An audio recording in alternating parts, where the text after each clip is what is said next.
একদিনের জন্য ছুটি পেয়ে সৌরভ এবং আমার কিছু পরিবারের সদস্যের সাথে ঝটিকা সফরে বেরিয়ে পড়েছিলাম ঝড়খালির উদ্দেশ্যে।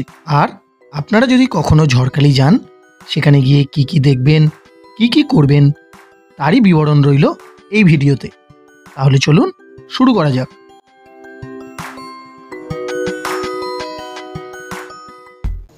নমস্কার, আমি বেনু, ব্লগার বেনু ইউটিউব চ্যানেলে আপনাদের সবাইকে স্বাগত জানাই। চলুন আজকে আমার সাথে ঘুরে দেখুন ঝড়খালি। ঝড়খালির মুখ্য আকর্ষণটি হলো এখানকার অ্যানিম্যাল রেস্কিউ সেন্টারটি। তাহলে চলুন সবার প্রথম ওখানে যাওয়া যাক।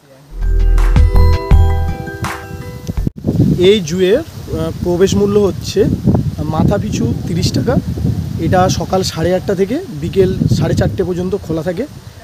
এর মধ্যে কোনো রকম কোনো প্লাস্টিকের জিনিস নিয়ে আপনারা প্রবেশ করতে পারবেন না, সেটা কোনো খাবারের জিনিস হলেও। এবং কিছু ডু অ্যান্ড ডোন্টস আছে, সেগুলো আপনাকে মেনে চলতে হবে। যেমন এখানকার যে সমস্ত প্রাণী আছে তাদেরকে কোনো রকম কোনো খাবার দেওয়া যাবে না, বিরক্ত করে।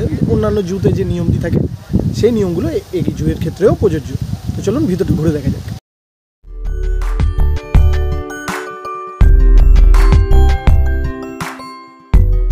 আজকের ওয়েদারটা মোটামুটি খারাপই আছে, বৃষ্টি ঝিরঝির করে হয়েই যাচ্ছে, গতকাল থেকেই হচ্ছে অ্যাকচুয়ালি এই এরিয়ায়। এখন মোটামুটি পুরো ফাঁকা, মানে কেবলমাত্র আমরাই আছি এখানে।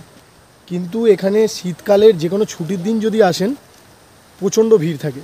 তখন কোনো নিয়ম নাকি মানাই হয় না, ভিতরে সবাই খাবার দাবার নিয়ে ঢোকে, খাবার দাবারও করে।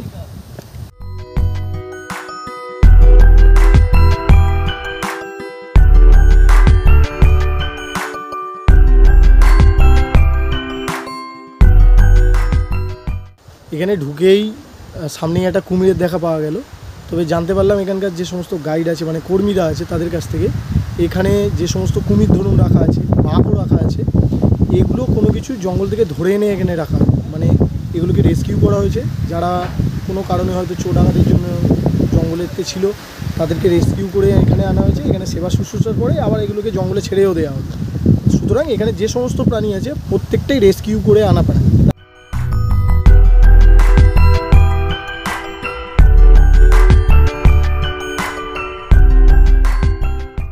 এখানে যে বাঘটি রাখা আছে সেটারও দেখা পেলাম। বাঘটা এখন ডাকছে, মানে বাঘের আওয়াজটা যদি একবার শোনেন,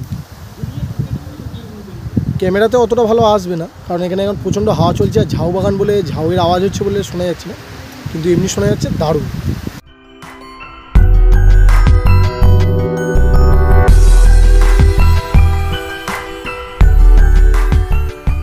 এখানে সর্বমোট 3টি বাঘ রাখা আছে, মানে এই মুহূর্তে 3টি বাঘকে রেস্কিউ করে এখানে রাখা আছে। 3টি বাঘই খালি চোখে দেখতে পাবেন, কোনো অসুবিধা নেই। আর বাঘগুলোর ডাকছি যখন, সত্যি অসাধারণ লাগবে।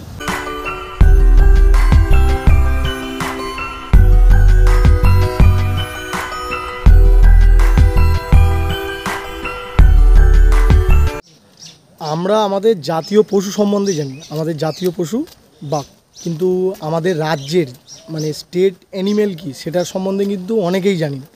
আমাদের স্টেট অ্যানিম্যাল মানে ওয়েস্ট বেঙ্গলের স্টেট অ্যানিম্যাল হচ্ছে বাগরোল, এখানকার স্থানীয় নাম।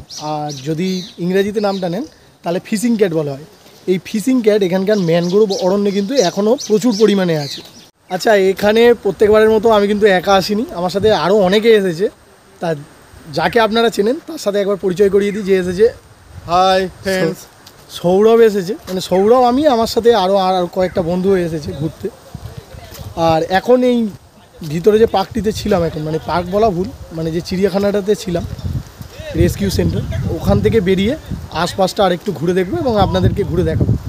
আর আরেকটা যে তথ্য জানলাম, এখানে যদি আপনারা আসেন, আপনাদের কোনো পোষ্য নিয়ে কিন্তু আসতে পারবেন না ভিতরে। কিন্তু আপনাদের সাথে যদি কোনো পোষ্য থাকে, সেটা ভিতরে অ্যালাউ করা হবে না। আর এর বাইরেটা, পার্কের বাইরেটাই পুরো ম্যানগ্রোভ অরণ্যে দিয়ে পুরো সম্পূর্ণ ঘেরা। অ্যানিম্যাল রেস্কিউ সেন্টারটি দেখার পর চলে গেলাম এখানকার ফেরিঘাটে। পেছনে যে জেটি ঘাটটি দেখছেন, এটা কোনো যাত্রী চলাচলের জন্য জেটি ঘাট না, এটা শুধুমাত্র পর্যটকদের জন্য জেটি ঘাট, যেখান থেকে আপনারা ঘন্টার হিসেবে বোট বুক করে ঘুরতে যেতে পারেন, অথবা সারা দিনের জন্য বোট বুক করে ঘুরতে যেতে পারেন।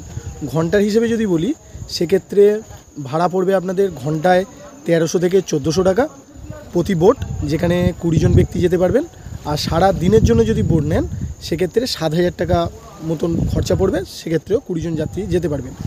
সারাদিনের জন্য যদি বোট ভাড়া নেন সেক্ষেত্রে এখানে পারমিশন করতে হয়, পারমিশনের অফিস সামনেই আছে। এখানে যে পিকনিক করার জায়গাটি আছে, চলুন এবার ওই জায়গাটি ঘুরে দেখা যাক।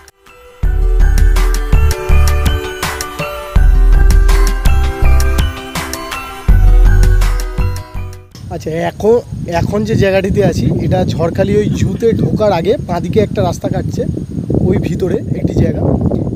পিকনিকের সময় এখানে আপনারা গাড়ি পার্কিং করে এখানে পিকনিক করতে পারেন, মানে এখানে রান্না করতে দেওয়া হয়, প্লাস খাওয়া দাওয়ার সমস্ত জায়গা এখানে আছে। কিছুটা সময় চাইলে এখানেও কাটিয়ে যেতে পারে। আর এর চারপাশটা কিছুটা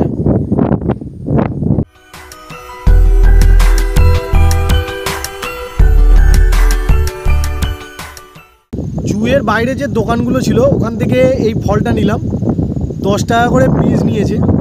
কেওড়া ফল, এলে এটা অবশ্যই খেয়ে দেখবেন, এর অ্যারোমা সত্যি অসাধারণ। এরকম অ্যারোমা অন্য এর আগে যত ফল খেয়েছি কোনোটাতেই পাওয়া যায়।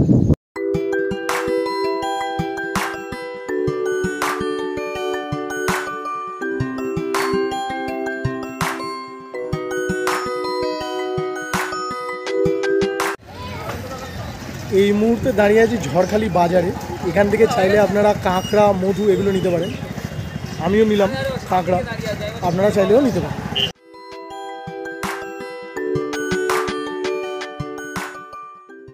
আচ্ছা, রয়েছি এখন ঝড়খালি বাজারে, আর আমার সাথে যে লোকটি রয়েছে ইনি হচ্ছে বিশ্বনাথ বৈদ্য।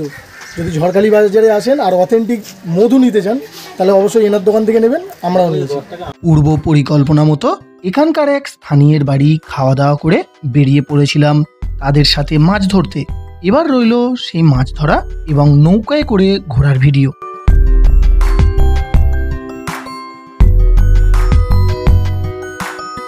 আচ্ছা, যদি ওই সকালের দিকে আসেন, মানে ধরুন ওই 9টার আগে, তাহলে এই সাইডের যে জায়গাগুলো দেখছেন এগুলোতে সম্পূর্ণ জল কম থাকে, পাড়েতে নামা যায়, বালির চর থাকে, সেই সময় নামা যায়। কিন্তু যেহেতু এখন জোয়ার চলছে এই সময় জল ভর্তি আছে, তাই নামতে পারছি না।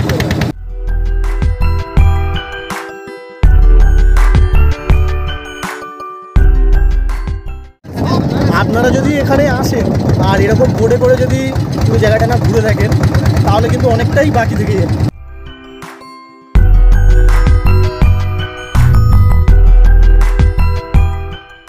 তো এবার মাছ ধরা দেখে নিন যে এখানকার যারা স্থানীয় লোকেরা আছে, যারা মৎস্যজীবী এবং এটার উপর নির্ভর করে যাদের পরিবার চলে, তারা কিভাবে মাছ ধরে।